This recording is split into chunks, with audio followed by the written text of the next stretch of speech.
नमस्कार, मैं श्री गोपाल नारसन सक्षत कार्यक्रम में आपका स्वागत है। आज हमारे साथ हैं ARTO रुड़की श्री ज्योति शंकर मिश्रा जी। जैसा कि आप जानते हैं कि जनपद हरिद्वार में कुंभ चल रहा है और कुंभ से प्रभावित रुड़की भी है, यानी देश विदेश से जो भी श्रद्धालु कुंभ में स्नान करने आएंगे उनको रुड़की से होकर जाना ही होगा। तो इस कारण से जो ट्रैफिक है उसका भार रुड़की पर भी पड़ता है। हालांकि अब 4 लेन स्टार्ट हो चुकी है और रुड़की से होकर जाने वालों को भी राहत मिली है। ज्योति शंकर मिश्रा जी, आपका बहुत स्वागत है हमारे इस कार्यक्रम में। और मैं पूछना चाहता हूं कि अभी तक जो कुंभ है वो 4 महीने का 5 महीने की अवधि होती थी, अब वो सिमट करके 1 महीना हो गई है। तो क्या इससे राहत महसूस कर रहे हैं आप? कुछ दुख भी है।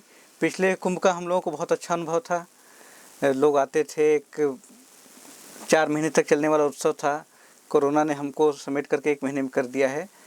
तो लेकिन वर्तमान परिस्थितियों में इसके अलावा कोई दूसरा विकल्प भी नहीं था जी। और रही बात कुंभ में तैयारियों की, तो परिवहन विभाग इसके लिए तैयार है। हम लोग 2 चेक पोस्टें बना रहे हैं। ट्रैफिक को देखते हुए जैसे ही प्रेशर बढ़ता है वैसे ही अलग अलग रूट पे डाइवर्ट कर दिया जाता है। तो अभी हम लोगों की मेन जो मुजफ्फरनगर रुड़की का रास्ता है उस पर नारसन चेक पोस्ट है जी। कई बार ट्रैफिक डाइवर्ट करके इधर से भगवानपुर निकाला जाता है तो वाया कलियर जाता है।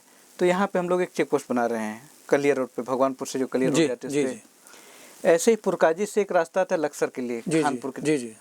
तो एक चेक पोस्ट हम उस रास्ते बना रहे हैं ताकि उधर से कोई यात्री आए, वाहन आए, उसको टैक्स देना है, कोई और जानकारी चाहिए, तो सब हम वहाँ पे कर सकें। जी नहीं, जैसा मैं पूछना चाहता हूँ कि अभी तक तो ये था कि कुंभ में संख्या कम करने के लिए कोरोना की रिपोर्ट निगेटिव लाना अनिवार्य था। इसके साथ ही स्पेशल ट्रेन नहीं चल रही थी, कुछ वाहनों पर भी अतिरिक्त वाहन नहीं चलाए जा रहे थे, बसें भी कम थी। तो लगता था कि एक नियंत्रित संख्या रहेगी।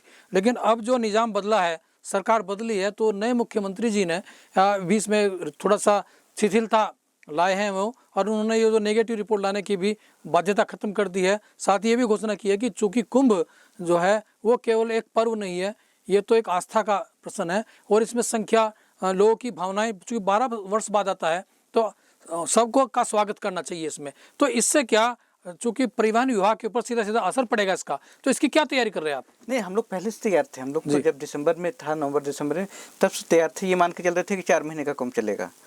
तो हमारी प्रिपेयर्डनेस उसी समय से है कि हमें कितनी बसों की आवश्यकता पड़ सकती है। जैसे पिछली बार जब महाकुंभ था 2010 का, तो एक जो बॉटलनेक आया था कि यात्री ट्रेन से तो आ गए, लोग आए अलग अलग दिन, कोई सोमवार को आया, कोई मंगलवार को आया, कोई बुधवार को आया, लेकिन वीरवार के स्नान करने के बाद उसी दिन शाम को सबको लौटना था जी। तो लौटने वालों की संख्या अचानक बहुत बढ़ गई, तो यात्रियों का दबाव बहुत बढ़ गया। उस प्रेशर को भी हम लोगों ने झेला था और सक्सेसफुली उसको मीट आउट किया था। तो हम लोग मेंटली प्रिपेयर्ड थे कि हमें कब क्या किस तरीके के कितने वाहनों की आवश्यकता पड़ सकती है, इमरजेंसी प्लान क्या हो सकता है, तो हम उसके लिए प्रिपेयर्ड हैं। शिवरात्रि पर दावा था ये कि 22 लाख लोगों ने स्नान किया है, तो कैसे मैनेज किया आपने? देखिए, संख्या के बारे में मैं नहीं जा सकता, लेकिन किसी को परिवहन साधन का अभाव नहीं हुआ जी। सबको आवागमन के समुचित साधन उपलब्ध कराए गए और सब लोग शाम को वापस चले गए। जिसको जब जाना था वो चला गया, साधन उपलब्ध थे। कोई ये नहीं कह सकता कि हमें साधन उपलब्ध नहीं है, हम 5 घंटे से रोडवेज बस अड्डे पे खड़े हैं, 10 घंटे से यहाँ खड़े हैं, हमसे ज़्यादा किराया लिया जा रहा है। इस तरह की अव्यवस्थाएं नहीं आई जी। अच्छा, मैं पूछना चाहता हूँ कि जैसे कि अभी जो कुंभ है वो विधिवत रूप से तो 1 अप्रैल से 30 अप्रैल तक होगा।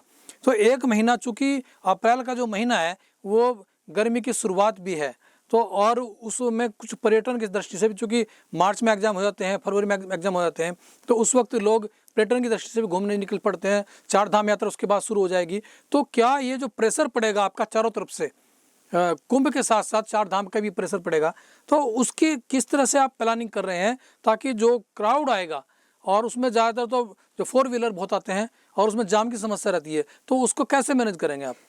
देखिए, अब कोरोना काल में एक चीज़ अच्छा भी कहेंगे, बुरा भी कहेंगे, अब लोगों को अपने वाहन से चलने की आदत थोड़ी ज़्यादा पड़ गई है जी। कोरोना काल में बाकी चीज़ों में तो कमी आई है, लेकिन वाहनों के विक्रय में, पंजीकरण में उस अनुपात में गिरावट नहीं आई है। जी जी। रही बात, तो इस बार अच्छा संयोग ये है कि 4 धाम यात्रा हमारा मई के दूसरे पखवाड़े में शुरू हो रहा है और बोर्ड की परीक्षाएं भी बाद में हो रही हैं, जी। तो थोड़ा सा प्रेशर कम रहेगा और पार्किंग वगैरह इस तरीके की बनाई गई है, इस तरीके की सुविधाएं बनाई गई है, 3-4 इमरजेंसी प्लान बनाए गए हैं कि हम उससे मीट आउट कर लेंगे सक्सेसफुली। जी। अच्छा, मैं बोलना चाहता हूँ सर कि पिछले जो कोरोना काल में और इसके बाद भी लगातार जो चेकिंग अभियान चलता है आपका, उसमें रेवेन्यू तो बहुत इकट्ठा हो गया है, तो क्या जो कुंभ में जो लोग आ रहे हैं उनका भी चेकिंग अभियान होगा? जो कागजों की चेकिंग, उनके ड्राइविंग लाइसेंस चेकिंग, उनके इंश्योरेंस की चेकिंग, तो क्या वो भी एक दृष्टिकोण है? देखिए, हर आदमी का अपना देखने का नज़रिया होता है। हम तो ये मान के चलते हैं कि हम चेकिंग करके लोगों की जान बचा रहे हैं। जी।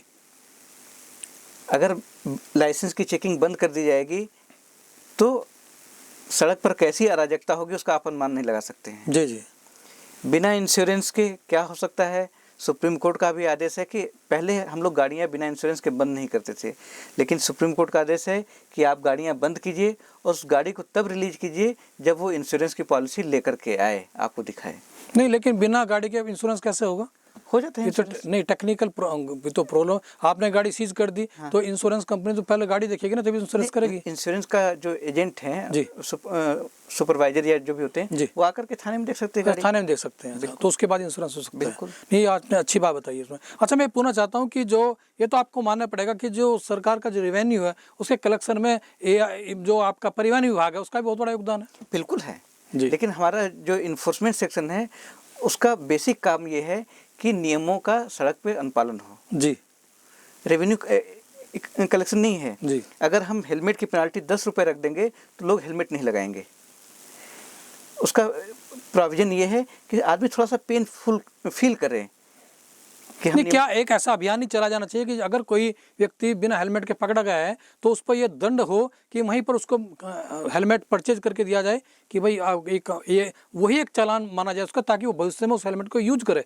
अगर चालान कट गया उसके बाद फिर वो बिना हेलमेट के जाएगा तो एक मोटिवेशन भी होगा और साथ साथ उसकी सुरक्षा भी होगी। देखिए, रोड सेफ्टी वीक में मंथ में इस बार था तो हमने ये काम किया था। हमने हेलमेट तो खरीद के नहीं दिया, उनको बस में बिठाया, आधे घंटे से 1 घंटे की उनको फिल्म दिखाई, उनको दिखाया कि भाई देखिए हेलमेट नहीं लगाए थे, इनके परिवार की आज क्या स्थिति है। जी। हम लोग अवेयरनेस करते हैं, स्कूलों में जाते हैं, फैक्ट्रियों में गए। जैसे जुबलेंट फार्मा के पिछले साल 3 एम्प्लॉइज की डेथ हो गई थी रोड एक्सीडेंट में। तो वहाँ पिछली बार भी गए थे, इस बार भी गए, लोगों को बताया, तस्वीर दिखाई। तो हम अवेयरनेस कर रहे हैं, ऐसा नहीं कि अवेयरनेस नहीं कर रहे हैं, स्कूलों में जाते रहते हैं। लेकिन एक बार रामायण का ये है कि भय बिन होए न प्रीति। जी। तो कहीं ना कहीं आपको कानून का भय भी होना चाहिए। हाँ, हमारे CMS जो है यहाँ पर सिविल हॉस्पिटल के, वो बता रहे थे एक दिन कि हर रोज एक एवरेज है कि 2 जवान मौत रोड एक्सीडेंट से होती है।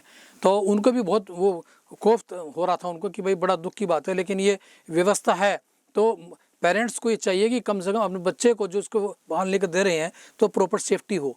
तो इस विषय में चूँकि स्वास्थ्य विभाग भी चिंतित है, परिवहन विभाग भी चिंतित है, तो क्या ऐसी पॉलिसी नहीं लाई जानी चाहिए कि कोई भी व्यक्ति रोड पर तभी उतरे जब उसके पास प्रॉपर पेपर हो? बिल्कुल है, नियम यही है। हमारे यहाँ जब कोई 2 व्हीलर का रजिस्ट्रेशन कराता है तो वो एफिडेविट देता है कि हम नाबालिग को वाहन नहीं देंगे, ऐसे व्यक्ति को वाहन नहीं देंगे जो नियमानुसार वाहन का संचालन न कर सके। ये भी शपथ पत्र देता है कि हम बिना हेलमेट के वाहन का संचालन नहीं करेंगे। निश्चित रूप से ज्योति शंकर मिश्रा जी एक अभियान चला रहे हैं स्कूलों में और विभागों में, फैक्ट्रियों में, और एम्प्लॉयज़ को भी समझा रहे हैं कि जान है तो जहान है, और जान है जहान है ये नारा सार्थक करने के लिए आपको सड़क सुरक्षा के नियमों का पालन करना चाहिए, तभी हम देश और समाज को बचा सकते हैं। आपका बहुत धन्यवाद। स्टूडियो में पधारने के, फिर हम किसी से बात करेंगे। तब तक के लिए जय हिंद, जय भारत, नमस्कार।